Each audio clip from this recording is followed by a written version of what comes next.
Good Tuesday morning, everyone, and welcome to KSAT News Now. It's Valentine's Day, y'all. Valentine's Day. I swear, I'm not gothic this Valentine's Day. I wore nice. red. I wore red. One of my friends texted me because I was talking about Valentine's Day on the news earlier, and she said, "You look like Wednesday Addams dressed for Valentine's Day." I said, "Oh no, I'm spirited." But happy That's a good one. Wow. Wednesday Addams. Wow. Yeah, that's kind of the opposite, right, of Valentine's Day. But yeah, happy Valentine's Day. Happy Valentine's Day. You should go to KSAT's Instagram page. If you're watching on Instagram, we did a nice little video talking to a lot of people in our newsroom, and I bombarded them with very personal questions into their love life. So you should You go open watch up some wounds, some deep scars, but it was all good. No, just playing. It was all in fun. Yeah, that was a lot of fun. You did a great job putting that video together. So yeah, hopefully you guys are looking for love in all the right places tonight. And some residents actually found love overnight. And also a coyote. Yeah, you're not going to want to miss this. It involves it'll make sense. A lot of people at the Bexar County Courthouse. Yeah. And a coyote. It'll make sense. It'll definitely make sense. And more reaction today to the loss of a beloved San Antonio artist. A lot of people have been talking about this, including the Mayor Ron Nirenberg, Joaquin Castro. So we'll talk about that here in just a bit. Also, we're going to talk about a local school district that has approved shortening the school week. This is a big talker. There's either people that are very for it, there's some people that are against it because, you know, they have full-time work and they have to figure out childcare. So we'll dive into that in just a bit. But first, we're going to talk about, unfortunately, another mass shooting at a college campus. Yeah, that's right. Devastation and confusion this morning, Sarah, as that has rattled the Michigan State community and Michigan State University this morning, as 3 people are dead and 5 others hurt after a shooting there on campus. So this shooting started late last night and took place in 2 separate locations on campus. Investigators say the shooting began at Berkey Hall. That's on the north side of the campus. Police received calls for another shooting at a separate part of the campus called the MSU Union. Yeah, officials quickly identified the suspect as 43-year-old Anthony Dwayne McCray. Now, investigators and many others are wondering why this happened. We have absolutely no idea what the motive was at this point. We can confirm that the 43-year-old suspect had no affiliation to the university. He was not a student, faculty, staff, current or previous. And that was the deputy chief there of the university speaking about this horrific accident or incident there. Police say that they confronted McCray about 5 miles from campus after a manhunt, and that he turned the gun on himself. So they believe he died from a self-inflicted gunshot wound there. And this shooting, unfortunately, comes today, marks the 5th anniversary of the mass shooting, Marjorie Stoneman Douglas High School in Florida. It's unfortunate that we keep hearing about. I think I also heard it was 60. This marks the 67th mass shooting in the country this year. Yeah, just very sad news there. And again, 5 students there are in critical condition, 3 dead. That's kind of was the latest updates there. And as more details coming out here, an alert apparently was sent there to students on campus, telling them to run, hide, and fight. So you could just imagine. Which left a lot of those students rattled. I mean, they were talking about how one of the students was saying that he was in the classroom that the shooter walked in. He shot like 3 to 4 rounds, and then he said it was silent for a little bit, and then they started just jumping out the windows, opening windows, you know, so they can get out, because they were just so confused on what was going on. But I'm sure we're going to hear a lot more stories from students throughout the next couple of days. Yeah, horrifying stuff there. And right now, police officials there say McCray was not affiliated with the university's. Authorities are trying to figure out a motive there. Back here at home, San Antonio police are investigating after a man was shot multiple times while driving along a West Side highway. Officers say this incident happened around 9:30 last night on Highway 90. The victim says someone pulled up to his car and fired 5 shots. That man was hit in both his arms and was able, fortunately, to pull over and call police. That's right. And so far, no arrests have been made, and a motive here in this case is unclear as well. But just another incident here we've seen a lot over the past couple of weeks, where a lot of gunshots being fired on highways and things of that nature. Not sure if this case is a road rage thing or if this may have been a previous relationship that these individuals had there. But scary stuff, no doubt. Okay, the art community and many people here in San Antonio mourning the loss of beloved local artist Jesse Trevino. That's right. He passed away yesterday at the age of 76 after a long battle with cancer. So Trevino was born in Mexico and raised on the west side of San Antonio. Trevino made a name for himself. Look at that. If you're watching right now, you could see some of his art on the screen. He made a name for himself at a young age. He won awards and shared his passion that's loved throughout the Alamo City. One of his most famous works is the one you're seeing right there, Our Lady of Guadalupe, on your screens. Beautiful piece. Yeah, absolutely. He was a Vietnam veteran who actually lost his arm while serving and then came back to San Antonio and learned how to paint or to draw with his left hand.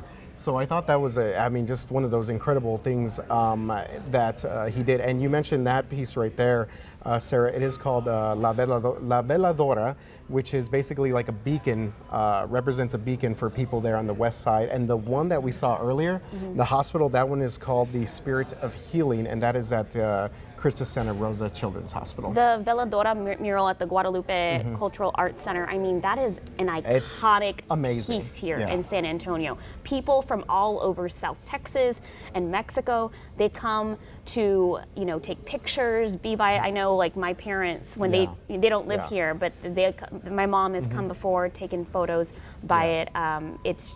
It's a San Antonio staple. Yeah, it is beautiful. And the last time I was actually there, I remember I just stopped by because I was doing a story across the street and I took a few pictures of it. And you're right, people will just stop by from out of town to go take a picture in front of that piece of art. And it is, again, represents a candle. That's what it means in English, and basically a beacon of light there for people on the west side. And so many people on our Facebook page have been sending their condolences to the Trevino and his family, and Mayor Ron Nirenberg even released a statement.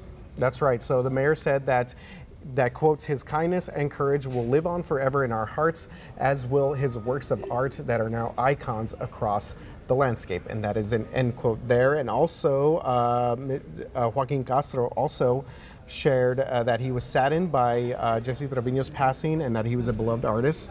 He used his talent to create signature pieces of art that have undoubtedly become embedded in our city's culture. That from Congressman Castro there. So a lot of influential people reaching out, honoring him, and giving their condolences to the family. Yeah, absolutely. So we'll see what continues there when they announce any sort of services for him. Sarah, okay, so we were talking about this earlier. Looking ahead now, 3-day weekends are now going to become the norm this fall at Lavernia ISD. This has been a big talker in the community. So it's part of a new 3-year pilot program, which the school board unanimously approved last night at their school board meeting. And there are several potential draft calendars under consideration. They don't know if this means it's going to be a Monday off or a Friday off, or what exactly this is going to look like, just that it's going down to 4 days. Yeah, maybe a day in between. So a couple of different things here. So those, so that would affect the district's start date and holiday schedule. So we know that a lot of these things have to be sort of worked out. The district is also working out how long its school days might be to maybe make up for the loss of that one day there during the week. Yeah, the district said it could extend its school hours maybe to an additional 45 minutes each day, so it would pick up for that lost time. Also, so this is not just something they decided on overnight. They've had several focus groups and meetings over the last year.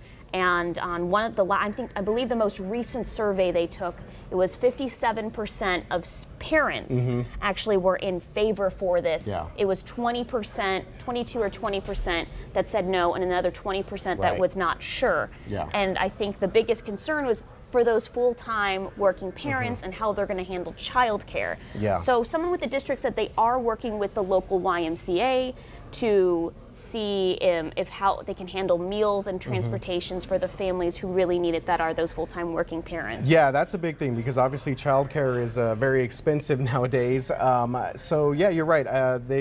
District also saying that they think that this will actually attract more teachers and help with the overall budget as well. We have seen a major teacher shortage across not only Texas but the country. So one of the reasons why they're thinking, when they did a lot of this research, they said the uptick on around absences, not just for students, teachers. They had to call in a lot of substitute teachers on Fridays. A lot of their teachers are commuters. I mean, my husband used to work at a school, a local community school, and would drive 45 minutes. And it's a tough drive for those teachers. So especially if you have a doctor's appointment or anything like that. So it is very interesting to see how they develop this program. It's a 3-year pilot program, and other school districts may be following. Yeah, so far 40 districts in Texas are already doing this, and Harlandale is another local one that may do it. So Lavernia taking the first step here. It'll be interesting to see how this all kind of works out. Man, 4-day school weeks, what I would have given. What a time! What a time to be a student. I know, but I do seriously think that larger school districts would have such an issue with this. It would, child care wise. I think it has been mostly rural school districts that have been doing this. Right. So Inner far. city schools, it'd be so tough, especially at a school where the parents depend on them. Especially for elementary school age children. Exactly. Yeah. All right. Big well, anniversary guys, today. Huge anniversary. Y'all remember this, I'm sure. We all do. 2 years ago is when things started to go really downhill. I'm going to flip up so that you can see this just a little bit better.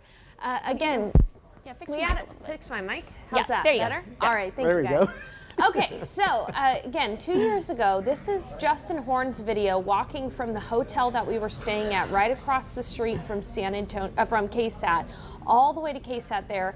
More than 3.5 inches of snowfall. Things were just getting started. It was earlier, the day before, that we actually saw some freezing rain up to about 1604.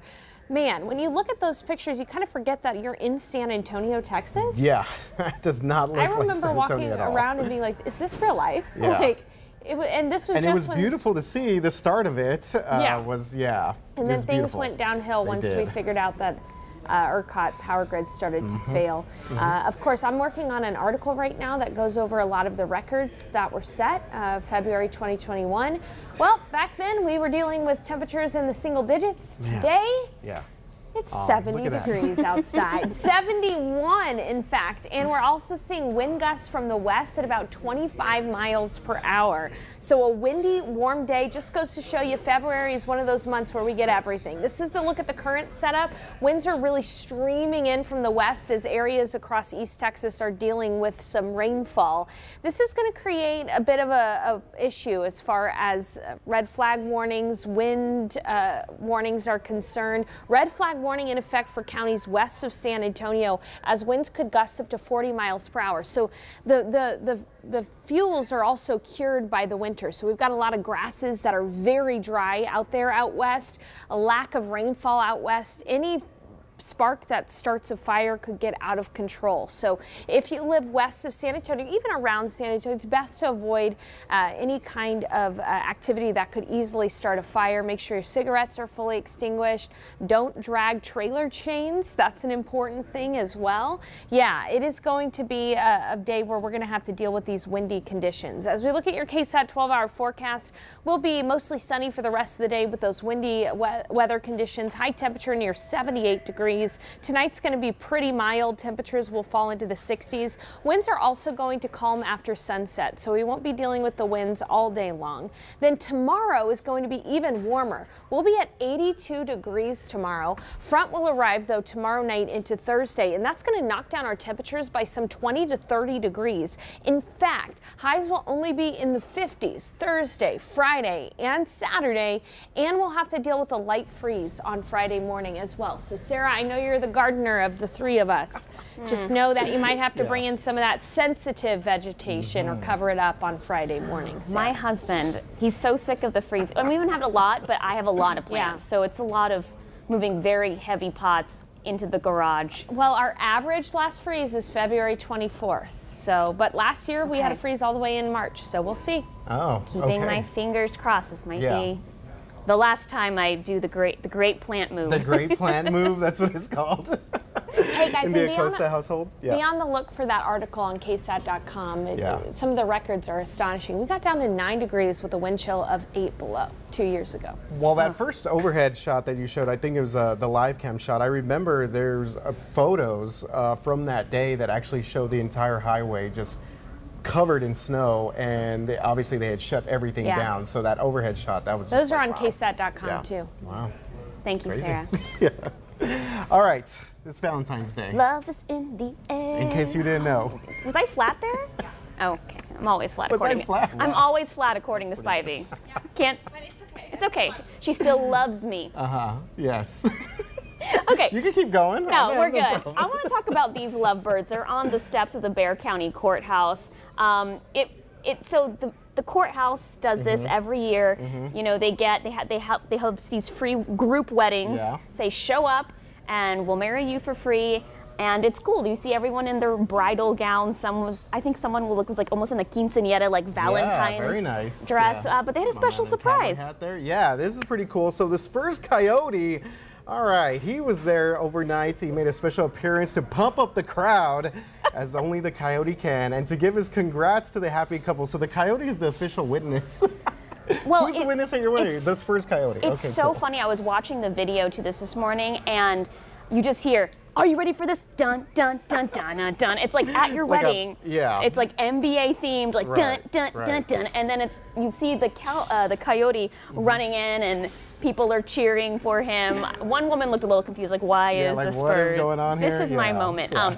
But it was cute. Can you imagine? That's a great story. Yeah, it is definitely a pretty cool San Antonio tradition, as we see this every midnight, right as the clock hits for Valentine's Day. And they're going to have more of these throughout the rest of the day. I think one is at noon, and maybe one Yeah, like they at have 1 one or in 2. just a bit. Yeah, so definitely a sight to see there. I wonder if the Coyote's just going to be hanging out the entire day. He's gonna just come running. He's You the- ready for this? He's Dun, the, dun, what is it, the dun, officiant? I think he signs the certificates as a Dancing? witness. Yeah, there we go. Yeah, he's the official Bexar County Courthouse witness there. Okay, Sarah, so I hope you have a good Valentine's Day today. Thank you. Yeah, thanks for ambushing the guys I'm earlier like the today. little sister in the newsroom. I've got to like keep you guys on your Yeah, toes and ask yeah. about your love lives at all Definitely. time. Max Definitely. Massey still would not tell me how many girlfriends he had in middle school. Oh, what, see, why you want to get my man Max in trouble? It was middle school, just like you were in elementary. Yeah, Come on. fourth grade. Started love early. Yeah, RJ. yeah, definitely. All right, guys. Well, hopefully you guys have a great Valentine's Day, and happy Valentine's Day to my wife, Christella, as well. Sarah? Happy Valentine's Day to my husband. Okay, here we go. Okay, guys, thanks for watching KSAT News Now. Make sure to check us out tomorrow at 11 a.m.